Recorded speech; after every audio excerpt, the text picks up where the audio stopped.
the dragon.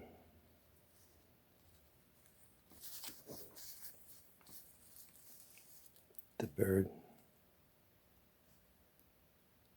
And the snake. And a very strange tool.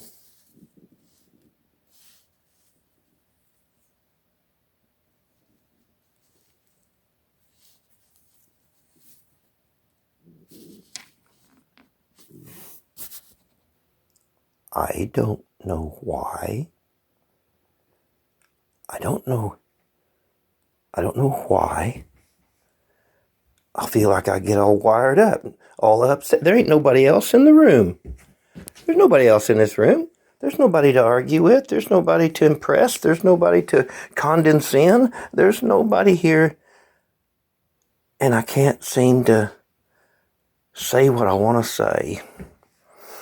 I know there's character types out there that can take things and make an intelligent talk out of it, or they can write papers and they can do all that. I know there is. Those are powerful personalities. I like them.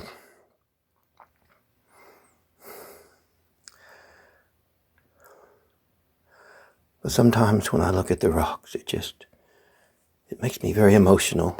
And yes, I know I'm an emotional person. That's my character. But sometimes I am so sad. Friends, I had a year ago on YouTube ghost me.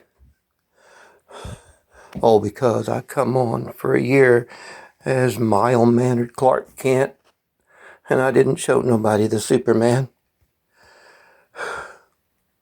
And I don't know how to do it now.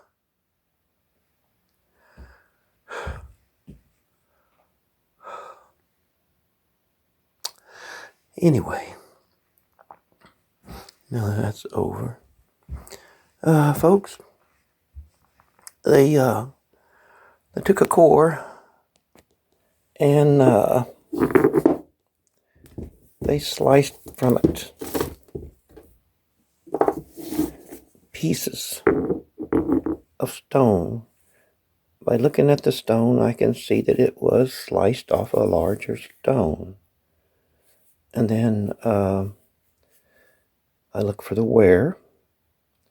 That looks like a pounding wear. Not so much drill, but a pounding wear. And that has residue that I cannot clean off, so it's permanent, of what looks like the residue of a nutting stone. It can be held like this for a pounder.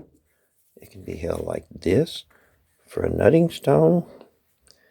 And it can be held comfortably like this for a little cleaver.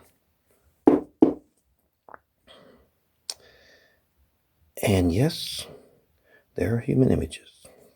Many. This core eventually was turned into that, which looks like it could just be pushed down the dirt a little bit. And that's the other part of this nutting stone here. This is another core that shows the slices from it.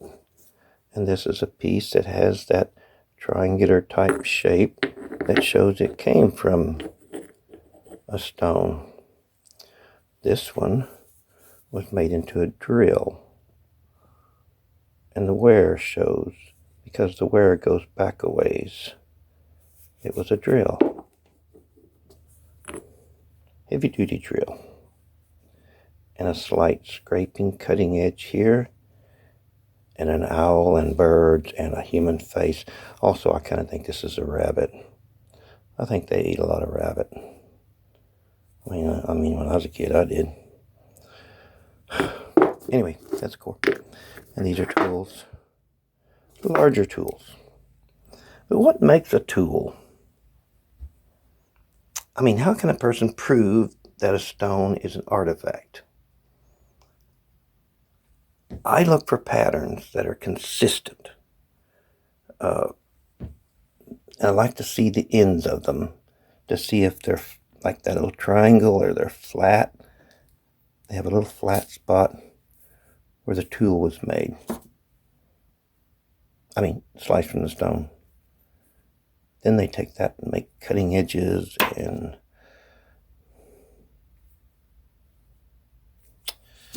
that kind of stuff. But it's that edge. That's something that I find that it shows that it's a tool. That it starts out with that. But then if I see an image in it, okay, I'm triggered a little bit more. I can prove more that it's a real tool. Then I look for wear. And I see the wear here and the residue and the way it's held in my hand. So I know it was some sort of like an engraver or scraper. But it's the edges, the ends here that show. Some are the triangular, some are sliced like off the stone and with pieces like that, which turn into little engraving or scraping tools. And one of the most common images is a human face. But it's that, okay, it looks like it was sliced off a stone. It has a tool used. It has wear. And some of them has images. Many of them has images. Some of them are human faces. Most of them are. Some of these little slivers are have animals carved into them.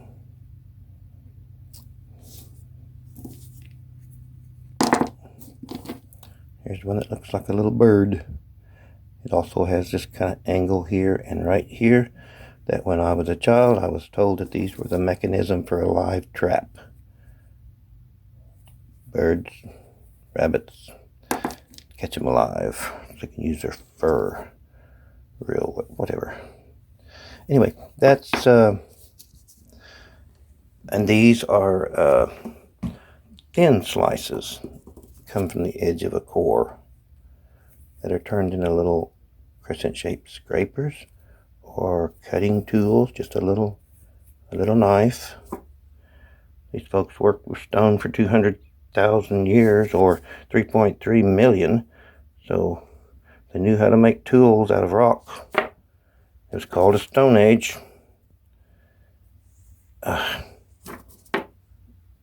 Anyway, then some of the pieces are again, you know, if I find where I can see a triangle edge that shows where it was sliced, that's one indication that it is an artifact.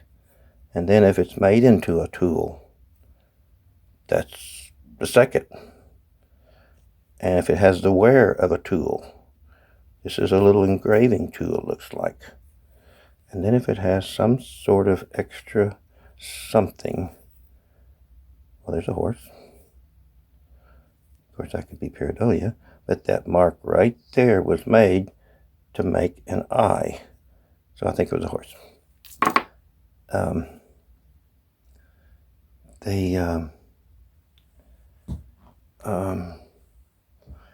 Then there's long slivers. It's turned into blades.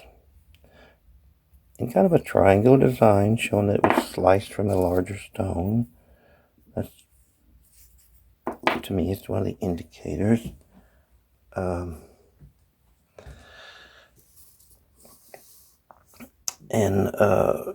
Many have a little tiny, sharp, worn area for engravers. These are all little sharp, or they have a little tip on them that shows that they're engraving tools.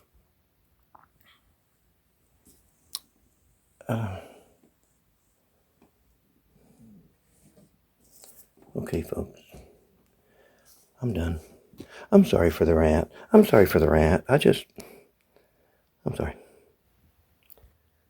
So, the patterns show the path.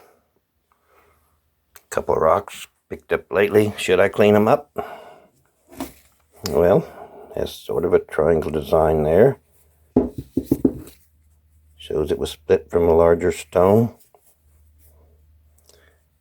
Shows wear on that little peak. It's comfortably held for that. It was a drill, not a hammering tool, or it'd snap that off.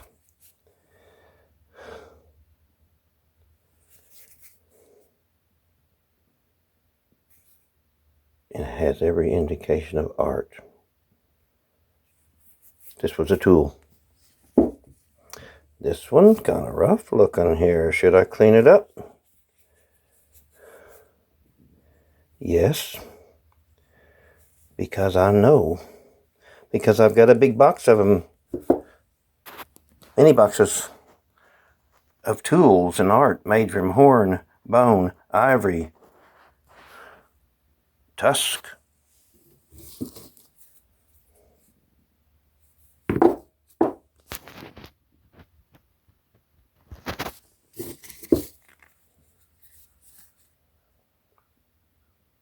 Horn art.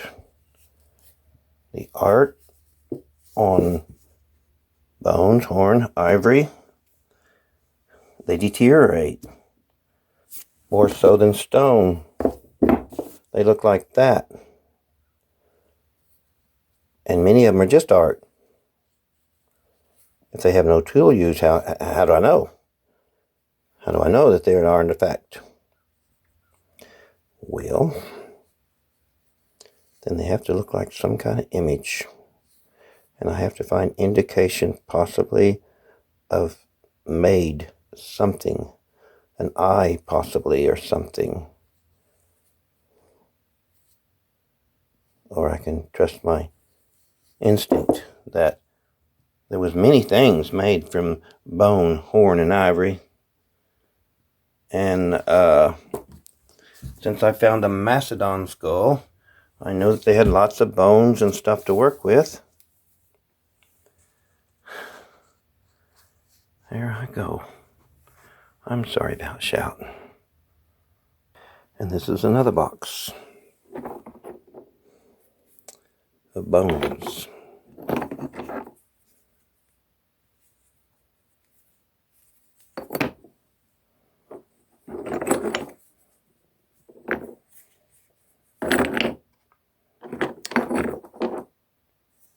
Possibly part of a horn or maybe a vertebrae.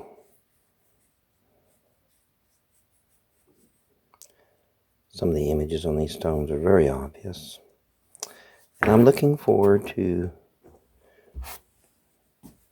showing a bunch of bones. I just have to mellow down a bit.